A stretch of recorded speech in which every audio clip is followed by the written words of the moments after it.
आज हम लोग स्पीड डिस्टेंस के कुछ एक टाइप के क्वेश्चन देखेंगे और क्वेश्चंस को मैं पीडीएफ बना करके टेलीग्राम पे डाल दूंगा और इसके साथ इसका लिंक भी दे दूंगा। इस तरह के आप लोग कुछ क्वेश्चंस के कलेक्शन 5, 7, 10 क्वेश्चन एक साथ भेजिए तो मैं इस तरह के क्वेश्चंस को एक साथ कोशिश करूंगा करने के लिए। टॉपिक वाइज मेरे पास बहुत सारे वीडियोज हैं, लेकिन कुछ टॉपिक्स में बच्चों के कुछ डाउट्स आ रहे हैं तो उन डाउट्स के लिए मैं वीडियो कर रहा हूँ। आप लोग आगे बताते रहेंगे किस तरह का मैं वीडियो करता रहूँगा। यहाँ पर दिया गया है कि एक ट्रेन सुबह 9 AM में चलती है 50 किलोमीटर पर आवर से और ए बिंदु नाम दे दे, बी बिंदु है 210 किलोमीटर दूर और दूसरी ट्रेन 11 AM में चलती है 60 किलोमीटर पर आवर से। तो दोनों ट्रेनें कब मिलेंगी, कहाँ मिलेंगी, मतलब ए से कितनी दूरी पर मिलेंगी और बी से कितनी दूरी पर मिलेंगी। तो इस तरह के कई सवाल हम लोग देख रहे हैं। तो यहाँ पर ये दिखाई दे रहा है कि पहली वाली ट्रेन 2 घंटा स्टार्ट लिए, मतलब पहले चली है, तो 50 दूनी का 100 किलोमीटर चल चुकी होगी, मतलब यहाँ कहीं आई होगी। 100 चल चुकी है, 210 टोटल था यानी कि 110 बचेगा। अपोजिट डायरेक्शन में 50 + 60 × t यानी कि t का मान तो आ जाएगा 1 घंटा।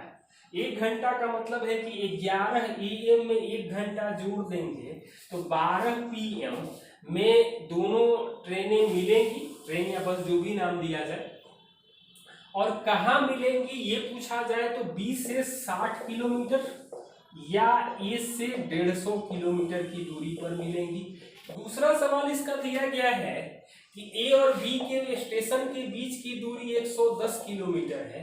पहली ट्रेन 8 AM में चलती है 40 किलोमीटर पर आवर से और दूसरी ट्रेन 10 AM में चलती है 50 किलोमीटर पर आवर से।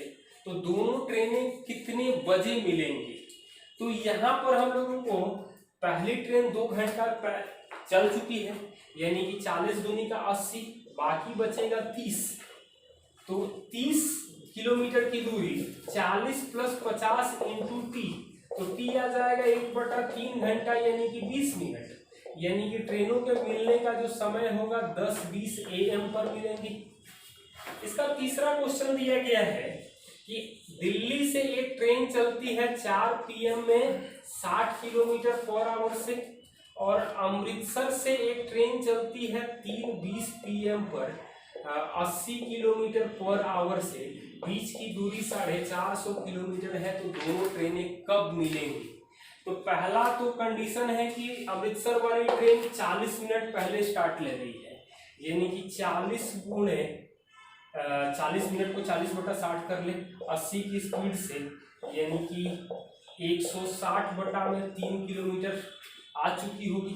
450 में से 160/3 घटा देंगे तो 1190/3, 80 + 60 × t, मतलब t का जो मान आ जाएगा 1190/3 × 1/140, मतलब 17/6 यानी कि 2 × 5/6 घंटा। तो 2 घंटा 50 मिनट यानी बाद वाले में 4 बजे से 2 घंटा 50 मिनट यानी कि 6:50 PM पर दोनों ट्रेनें एक दूसरे को मिलेंगी। चौथा क्वेश्चन दिया गया है कि एक ट्रेन गाजियाबाद से 4 PM चलती है और मेरठ 5 PM में पहुंच जाती है और दूसरी ट्रेन 4 PM में चलती है मेरठ से और 5:30 PM पर गाजियाबाद पहुंचती है। दूरी नहीं मालूम है, तो दोनों ट्रेनें कितने बजे मिलेंगी? यानी कि इसको लग रहा है 1 घंटा और इसको लग रहा है 1.5 घंटा, यानी कि टाइम का जो अनुपात आएगा 1 और 3/2 यानी कि 2:3 लिख सकते हैं। तो चाल का अनुपात आएगा 3:2, क्योंकि चाल और समय व्युत्क्रमानुपाती होते हैं। आप लोग व्युत्क्रमानुपाती रेशियो के चैप्टर देख लेना। ये 3x चाल होगा और ये 2x चाल होगा। 1 घंटा लग रहा है यानी कि दूरी को हम लोग 3x मान लें। दूरी को जब हम लोग 3x मान लेंगे तो चाल भी 3x और 2x दोनों एक ही समय में 4 बजे खुल रही है। तो 4 बजे खुल रही है यानी कि 3x की दूरी 3x + 2x × t, तो t आ जाएगा 3/5 घंटा यानी कि 36 मिनट। तो 4:36 PM पर दोनों ट्रेनें एक दूसरे को मिलेंगी। क्वेश्चन नंबर 5 है कि एक ट्रेन आगरा से 6 AM चलती है और दिल्ली पहुंचती है 10 AM में। दूसरी ट्रेन जो है वो दिल्ली से 8 AM में खुलती है और 11:30 AM में पहुंचती है। तो बीच की दूरी 200 किलोमीटर है, तो दोनों कितने बजे एक दूसरे को मिलेंगे? तो पहला तो तरीका ये है कि इसको लग रहा है 4 घंटा और इसको लग रहा है 3.5 घंटा। मतलब 4 घंटा 200 किलोमीटर दिया जाए तो ये आ जाएगा 50 किलोमीटर पर आवर से, और ये आ जाएगा 400 बटा में 7 किलोमीटर पर आवर। यदि पहली वाली ट्रेन 6 AM चल रही है, दूसरी वाली 8 AM, 2 घंटा चल चुकी है, मतलब 100 किलोमीटर चल चुकी है यहाँ तक, मतलब कहीं आ चुकी है 100 किलोमीटर। बाकी बच रहा है 100, 50 प्लस 400 बटा में 7 इंटू टी। तो टी का मान कैलकुलेट करेंगे तो 14/15 घंटा यानी कि 56 मिनट आएगा। तो ट्रेन 8:56 AM पर एक दूसरे को मिलेंगी। हाँ, इसी सवाल में यदि दूरी नहीं दिया जाता या दूरी को हम लोग इग्नोर करना चाहें तो क्या कर सकते हैं? इसको लग रहा है टाइम का जो रेशियो है वो 4 और 3.5 यानी 7/2, तो 8:7 आ रहा है। तो चाल आ जाएगा 7x और 8x। 7x स्पीड से 4 घंटा यानी कि टोटल दूरी को हम लोगों ने 28 मान लिया। 2 घंटा 7x स्पीड से चला, मतलब कि 14x चल चुका है, 28x दूरी है, तो 14x बचेगा। 7x plus 8x into T, तो टी का मान जो आएगा वो 14/15 घंटा यानी कि 56 मिनट में ये ट्रेन एक दूसरे को मिलेंगी। क्वेश्चन नंबर 6 दिया गया है, एक ट्रेन सुबह 5:30 AM से चलती है और 6:30 PM में पहुंचती है अपने गंतव्य पर। ए और बी नाम दे रहे हैं।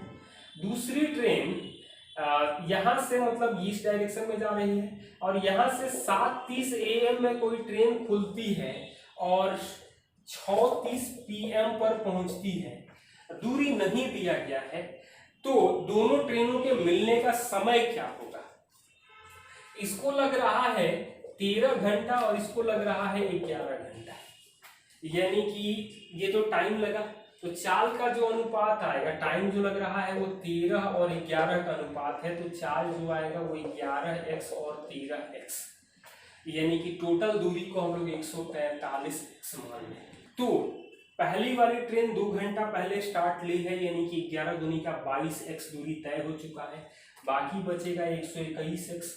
अपोजिट डायरेक्शन में चल रही हैं, यानी कि 11x plus 13x into T, तो 24x से भाग देंगे तो टी का मान जो आएगा 121 बटा में 24 घंटा, यानी कि 5×1 बटा में 24 घंटा, यानी कि 5 घंटा 2.5 मिनट। इसका मतलब हो जाएगा कि 7:30 यानी कि 12:32 30 सेकंड पर ये दोनों ट्रेनें एक दूसरे को मिलेंगी। नंबर हम लोग देखें, दो स्टेशन ए और बी के बीच की दूरी 220 किलोमीटर है। एक ट्रेन ए से बी की ओर 80 किलोमीटर पर आवर की गति से चल रही है। इसके आधा घंटा के बाद बी से एक ट्रेन 100 किलोमीटर पर आवर की गति से चलती है। तो दोनों ट्रेनें स्टेशन ए से कितनी दूरी पर मिलेंगी? यानी कि आधा घंटा पहले चल चुका है, मतलब 40 चल चुका है, तो बाकी बचेगा 180। 100 प्लस 80 इंटू टी, यानी कि टी आ जाएगा 1 घंटा। तो ये 40 किलोमीटर पहले चल चुका था और 1 घंटा और मतलब 80, तो 80 और 40 मतलब 120 किलोमीटर ए से, और बी से दूरी 100 किलोमीटर हो जाएगा। टाइम दिया जाता तो मिलने का टाइम भी पूछा जा सकता है। तो इस तरह के आप लोग और भी क्वेश्चंस भेजते रहें। मेरे व्हाट्सएप नंबर पर क्वेश्चंस मैं टेलीग्राम पे डाल दिया करूंगा। Thank you.